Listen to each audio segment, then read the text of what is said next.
大家好，歡迎收睇有線新聞，我係溫小獲。九龍城發生工業意外，有工人懷疑喺地盤高處墮下，昏迷送院後不治。黎先彤報道。工人被送往廣華醫院嘅時候，需要用自動心外壓機搶救，之後證實不治。佢嘅太太趕到現場了解。事發喺中午12點幾，消防接報話有工人喺九龍城沙寶道一個地盤工作期間，懷疑由10幾樓墮下，被困喺外牆棚架。近20個救援人員出動，花咗大約1個鐘喺低層平台用擔架將工人救出，但佢已經失去意識。據了解，佢係地盤安全經理。我只知道佢喺天台度做嘢啦，帶緊人工作，咁突然間就係高處墮下。佢有同事一齊嘅，但係同事係冇見到意外嘅原因。當時應該一齊做嘢嘅有2個啦。勞工處已經即時派員就意外原因調查。涉事地盤原本係富豪東方酒店，正係興建學生宿舍，預計9月會推出第一批600至700個床位。有線新聞黎善彤報導。希裕生殖醫學中心上月被揭發調亂胚胎樣本，警方最新通緝1人，並將案件列為詐騙。據了解，中心一個負責將胚胎送檢嘅員工向警方提供假口供之後，已經離開香港。黃俊軒報導。位於中環嘅希裕生殖醫學中心上個月被揭發調亂胚胎活檢組織樣本，衛生署報警。警方初步調查之後，將案件列作詐騙，通緝一個在逃人士。據了解，被通緝嘅係中心一個馬來西亞籍女員工，佢負責喺涉事胚胎抽取樣本送去中大檢驗。佢7月下旬曾經見過警方錄取警戒口供，第2日離開香港，返去馬來西亞，之後再向希裕請辭。警方懷疑佢喺抽取樣本期間出錯，企圖以謊言掩飾，相信案件同販賣人類胚胎無關。人類生殖科技管理局上個月通報事件，話希裕中心將9個胚胎活檢組織樣本送去中大實驗室檢測，但中大發現其中8個胚胎嘅基因同埋父母資料不符。希裕喺事故之後被衛生署暫停大部分嘅服務，並要求提交報告。有線新聞黃俊軒報導。中證監同香港證監會推出10項措施，深化兩地金融合作，包括推動內地同香港企業到對方市場上市融資，以及開發更多內地資產相關嘅投資產品。史漢炳報導。內地同香港持續推進金融市場互聯互通，兩地證監會公布10項深化市場合作同協同發展嘅措施，包括促進兩地企業雙向上市，支持香港企業到內地發債，鼓勵兩地指數公司引入更多內地資產指數，支持香港推出更多人民幣計價期貨，以及開發更多內地現代化產業相關嘅 ETF 產品等。香港證監會歡迎有關新舉措，認為有助提升內地資本市場喺國際間嘅影響力同吸引力，為本港資本市場進一步發展提供重要支撐。這是重磅舉措，聚焦眾多核心領域，包括上市融資、產品創新、綠色金融、金融機構走出去及專業資格便利化等等，勾畫出兩地資本市場邁向更高水平、互聯互通的清晰路徑。中證監表示，近年香港資本市場發展表現亮眼，作為金融中心嘅競爭力顯著增強，對香港未來發展充滿信心。實踐充分證明，香港背靠祖國，聯通世界，依託國家超大規模市場、完備產業生態以及香港自身的國際化規則體系和完善的基礎設施，因而具有無可比擬的，可以說是其他任何國際金融中心都無可比擬的發展的底氣和獨特的優勢。香港證監會話將會繼續同中證監緊密合作，細化舉措同落實相關安排，持續積極推動區域監管合作，促進區域市場融合同穩健發展。有線新聞史韓冰報導。國際期貨合約首日在港掛牌，係內地首度容許相關產品喺境外上市。中證監主席吳清認為，合約有助國際投資者管理風險。財政司司長陳茂波認為，期貨在港上市具戰略意義。何印書報導。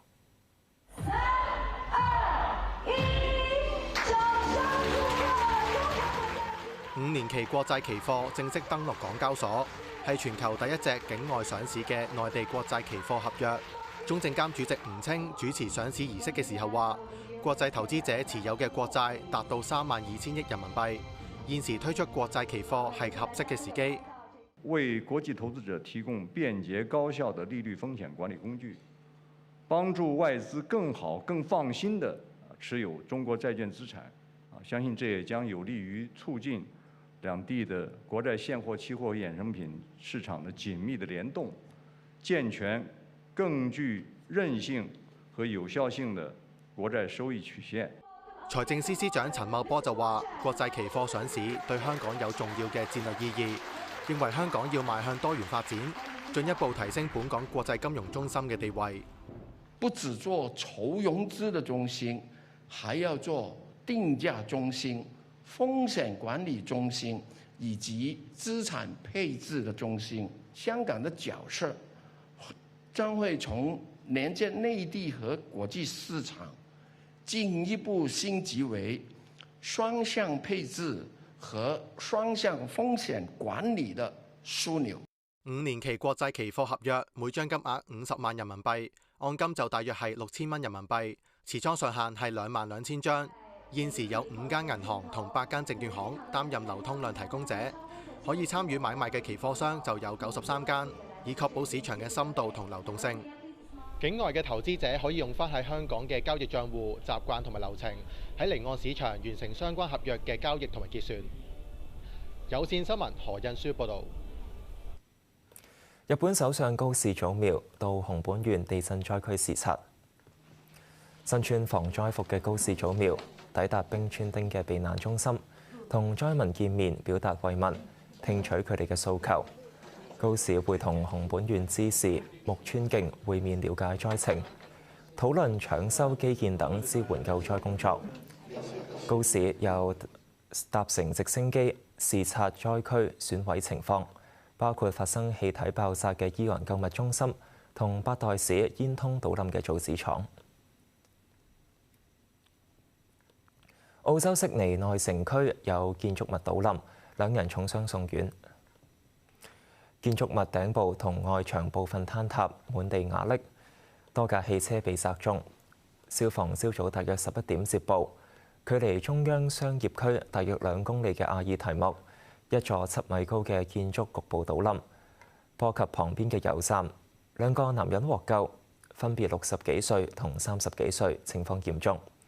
另外5人經檢查之後無需送院。澳洲傳媒報導，呢一座係由排練室改建嘅倉庫，已經獲准拆除，將會重建成一座多層嘅綜合大樓。國際足協主席因芬天奴因為出售股權風波，面臨信任危機。歐洲足協多個屬會打算唔再支持因芬天奴連任，並考慮採取法律行動，要求佢保留所有文件。陳曉容報導。國際足協主席因芬天奴上個禮拜拋出震撼彈，提出將世界盃等賽事私有化，成立子公司營辦，並向私人投資者出售股權，觸發球壇對佢嘅信任危機。歐洲足協強烈反對，威脅杯葛所有賽事，令因芬天奴同意煞停計劃。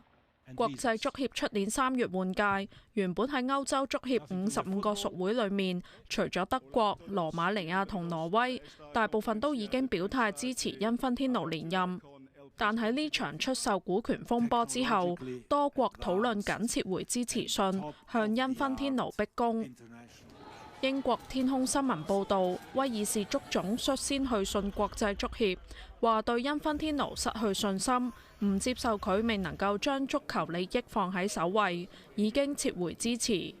每日電訊報就報導，歐洲足協上星期5去信因芬天奴，話考慮就出售股權計劃採取法律行動，要求因芬天奴同國際足協保留所有文件，警告唔好銷毀證據，並且發出最後通牒，要求喺5個工作天內確認收到通知。雖然歐洲足協同埋中北美洲及加勒比海足協表明唔支持因芬天奴，但係佢仍然得到非洲同南美足協力撐。歐洲同北美區預料成為佢重點拉票目標。有線新聞陳曉容報導。翻嚟新聞時間，港股連升6日，見超過2個月高位。港股今朝高開102點，好快就升穿26,000點。雖然曾經轉跌，但之後走勢靠穩。恒指收市報26,009點，升124點，但成交縮減至2,551億。阿里巴巴發布新旗艦 AI 模型，股價連升2日，收市升7%。其他科網股做好，百度升近4%，騰訊升3%。AI 概念股個別發展 ，Minimax 升7%，智譜就逆市跌近5%。小米比瑞銀下調目標價，股價跌近3%。中國宏橋配股集資收市跌超過6%。內地時裝電商平台 Shein 據報上市估值縮水，計劃派現金等補償後期投資者。彭博引述消息指，已經通過港交所上市聆訊嘅 Shein 計劃以遠低於640億美元嘅估值上市。由於估值低於早前嘅 D 輪融資，所以考慮向相關後期投資者發放現金同額外 B 類股份，降低持股成本以作補償，令相應估值降至大約400億美元，更加貼近招股書鎖定水平。匯控星期二公佈上季業績，市場預期除稅前盈利按年升50%。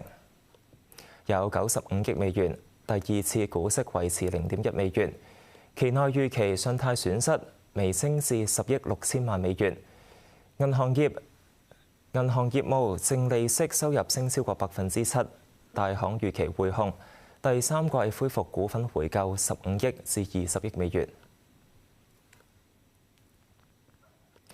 奢侈品牌 Chanel 4個前員工涉嫌串謀偷竊超過700件銷毀品，判監4至7年。薛依婷報導。由陪審團裁定罪成嘅2名被告，貨倉部主管吳耀倫同埋前倉務員張家偉，由囚車押送到高等法院聽取判刑。佢哋同另外2名倉務員何東山同埋何子賢涉嫌喺2017年串謀偷竊青衣貨倉內準備銷毀嘅超過700件過貴貨品，包括123個銀包同埋601個手袋。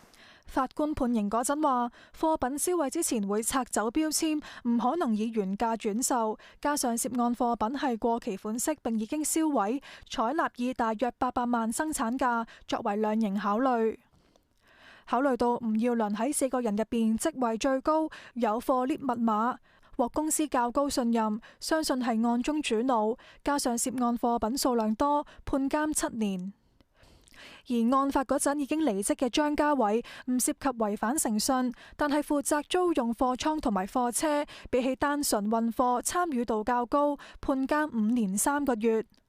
至於何東山同埋何子賢早前認罪，法官話佢哋違反誠信，但係2個人都冇貨 lift 嘅密碼，工作嗰陣亦都有保安監管，顯示公司對佢哋嘅信任唔高。加上認罪，扣減刑期1/3，判監4年。法官考慮到審訊延誤至今近10年，同各個被告無關，對佢哋構成壓力，給予8至9個月嘅刑期扣減。有線新聞薛依婷報導。羈留青年23年喺懲教所被捅傷肛門，涉案2級懲教助理判監3年，同案3個在囚人士分別被判4至6個月。薛依婷再報導。4名被告由囚車押送到區域法院。案情指，時任2級懲教助理譚力聰同3名在囚人士李子睿、何力媛同埋林成慧，2023年喺懲教所樓梯用木棍多次插入另一名還押者肛門，導致佢肛門同埋直腸受損出血。譚力聰教受害人向其他人解釋傷勢，話係自己由下午開始屙血，自己再用筆插傷肛門。4人有意圖而造成身體嚴重傷害罪成，譚力聰另外涉及一項串謀妨礙司法公正罪成。法官判刑嗰陣話，譚力聰涉及多項加刑因素，包括佢作為懲教人員喺懲教所帶頭犯法，當時受害人亦都冇反抗嘅機會。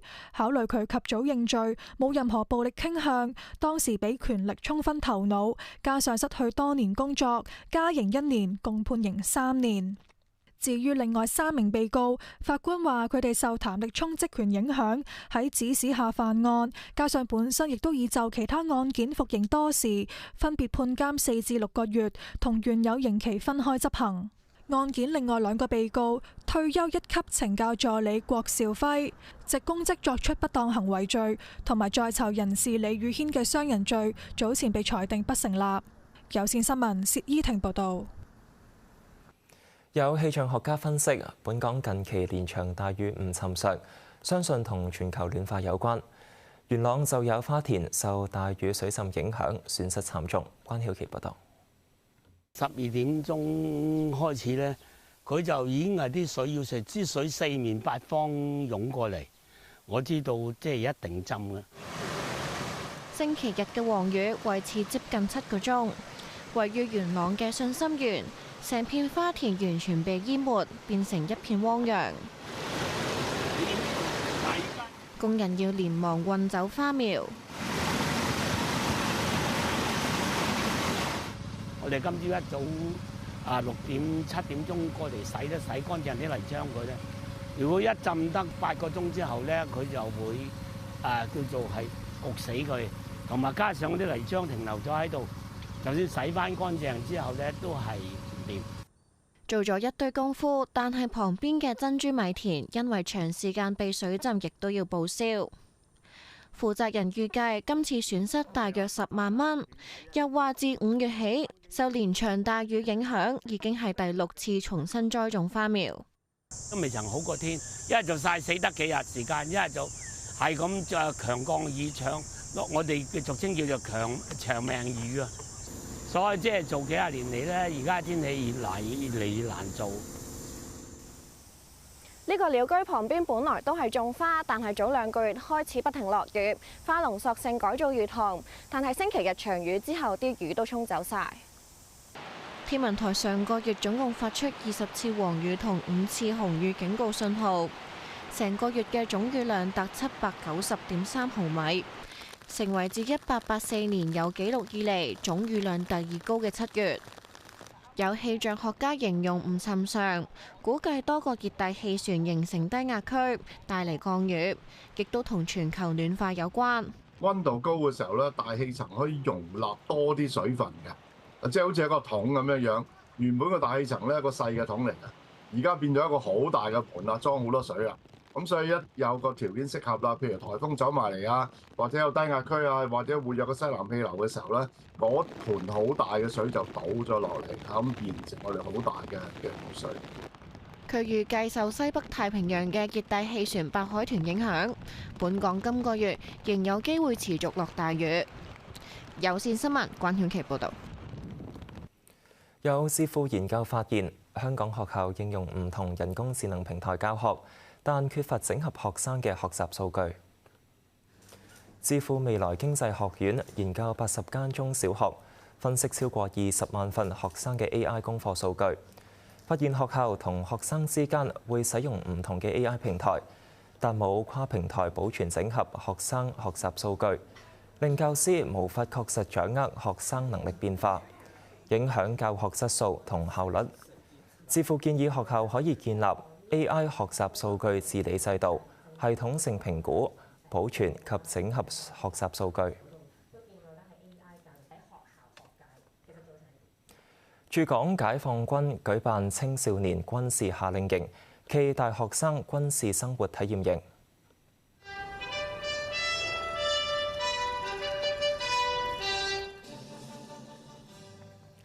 三軍儀仗隊升旗，為期2星期嘅活動正式開始。踏入第19屆嘅兩營，分別招收咗350個本地中學生同150個本地大學生或者制服團隊成員。